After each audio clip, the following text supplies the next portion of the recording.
आज 2021 चल रहा है। इमेजिन करिए 2025 में राम मंदिर बनने के बाद आप दर्शन करने गए हैं। आपने वहाँ दान भी दिया, बहुत अच्छी बात है। आपकी तरह करोड़ों लोग और भी देंगे। लेकिन एक साल बाद आपको पता चले कि राम मंदिर ट्रस्ट के पास एक पुजारी का खर्चा चलाने का भी पैसा नहीं है। जी हाँ, ये मजाक नहीं है, ये हिंदुओं के मंदिरों के साथ आज हो रहा है। एक रिसर्च के अनुसार हिंदुओं के 9 लाख मंदिरों में से 4 लाख मंदिरों का कंट्रोल राज्य सरकारों के हाथों में है। और ये सिर्फ एक राज्य की कहानी नहीं है।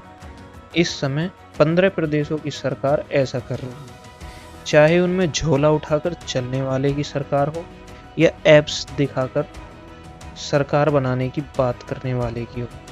क्योंकि 1951 के एक एक्ट के अंतर्गत सरकार को मंदिरों में आने वाले दान को लेने का अधिकार है।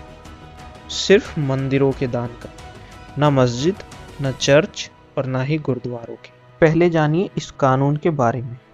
तो भैया, कहानी शुरू होती है जब गोरों के हम गुलाम थे।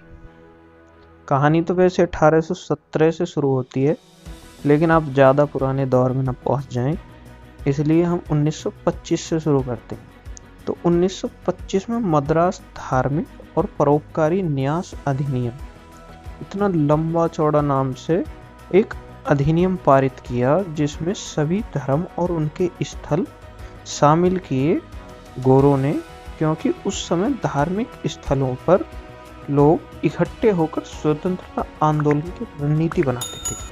अब भैया, शामिल किए इसलिए ना तो लोग इकट्ठे होंगे, और अगर इकट्ठे भी होंगे, दान भी देंगे, पूजा भी करेंगे, तो जो पूजा में दान आएगा वो सब गोरों की जेब में जाएगा। लेकिन उस समय के अल्पसंख्यक, जो भैया आज भी अल्पसंख्यक बने हुए हैं, वो अड़ गए और अपने चर्च, मस्जिदों और गुरुद्वारों को आंदोलन करके इस कानून से हटवा दिया। अब बचे कौन? अपने हिंदू। हुआ यूं कि गोरों ने कानून का नाम ही हिंदू न्यास अधिनियम या कुछ ऐसा ही रखकर सारे मंदिरों को कब्जा कर लिया। फिर भैया ऐसा था कि गांधी जी ने हमें दिला दी चरखा लेकर आज़ादी। अब भैया, गोरे तो भाग गए, कालों के लूटने की बारी थी। तो भैया 1951 में उसी गोरों के कानून का नाम हिंदू धार्मिक और परोपकारी न्यास अधिनियम 1951 कर दिया गया, और फिर से उसी अधिनियम को पारित किया गया और काम शुरू हुआ मंदिरों को लूटने का। अब ऐसा था कि भैया कुछ लोग पहुंच गए सुप्रीम कोर्ट, तो उन्होंने इस कानून में कुछ हद तक बदलाव कर दिया सुप्रीम कोर्ट वालों ने। लेकिन 1959 में तमिलनाडु की सरकार ने फिर से कानून बनाया।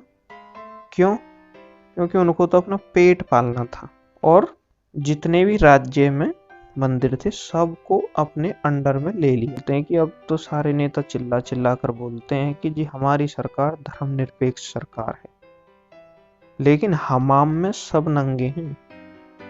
फिर भैया, सरकार मंदिरों को ऑफिस बनाई क्यों बैठी है जब धर्मनिरपेक्ष सरकार है? और इसी बात की चिढ़ लग जाती है फिर कुछ बुद्धिजीवी और लिबरल पत्रकारों को। वो ज्ञान देते हैं कि जी तुम अन्य धर्म स्थलों को भी अपने अधीन कर लो। भैया, हमें न चाहिए, तुम हमारे मंदिर छोड़ दो जैसे और धर्म स्थल छोड़ रखे हैं। यहाँ कोई भाइयों के कपड़े थोड़ी हैं कि बड़े ने जींस पहन ली छोटे की। तो मम्मी कह रही है बेटा तू बड़े की टी शर्ट पहन ले। यहाँ तो हक की बात है, जब दूसरों को हक दे रखा है तो हमें भी दो। कहते हैं कि किसी इंसान को सबसे ज्यादा दर्द तब होता है जब उसके वजूद पर चोट की जाती है। अगर आपके बारे में कोई बात करने वाला ही ना हो तो आपका अस्तित्व मिटने में ज़्यादा देर नहीं लगती। ऐसा ही कुछ हमारे मंदिरों के साथ भी होता आया है। अकेले तमिलनाडु में ही 37,000 मंदिरों के पास एक से ज़्यादा पुजारी रखने के भी पैसे नहीं हैं। 12,000।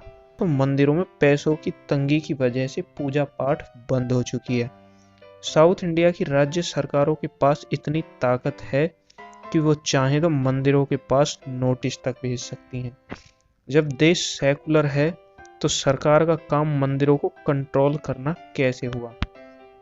सिर्फ तमिलनाडु में ही हमारे मंदिर 1986 से 2005 तक 47,000 एकड़ जमीन खो चुके हैं। यह आंकड़ा सिर्फ 2005 तक है। आज 2021 चल रही है और आप इस बात का अंदाजा लगा सकते हैं कि अब तक कितने हजार एकड़ जमीन और भी खो चुके होंगे हमारे मंदिर। सरकारी आंकड़ों के हिसाब से पिछले 25 सालों में 1200 से ज्यादा दुर्लभ मूर्तियां चोरी हो चुकी हैं, जिनमें की कई मूर्तियां 2000 साल, 1500 साल और 1000 साल से भी ज्यादा पुरानी थी। असली आंकड़ा 5000 मूर्तियों की चोरी का भी हो सकता है। हमारे मंदिर सिर्फ एक बिल्डिंग नहीं है, ये वर्षों की तपस्या का फल है।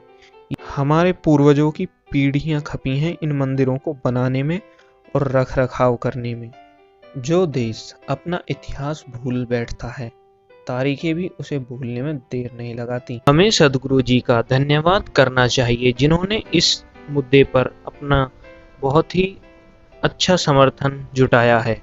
हमें उनके द्वारा दिए गए नंबर 8300083000 पर मिस कॉल देनी चाहिए और फ्री हिंदू टेम्पल और फ्री तमिलनाडु टेम्पल का जो अभियान उन्होंने चलाया है उस पर उनको समर्थन करना चाहिए। हाँ, ये सच है कि हमारी हिंदू संस्कृति को बहुत ही व्यवस्थित ढंग से मिटाया जा रहा है, जिसको लेकर सद्गुरु जी ने अभियान चलाया हुआ है। आइए उनका साथ दीजिए और अपनी आवाज़ बुलंद कीजिए। आपको अगर हमारी वीडियो पसंद आई हो तो हमारे चैनल को सब्सक्राइब कीजिए, हमारी वीडियोज़ को लाइक कीजिए और शेयर कीजिए। धन्यवाद।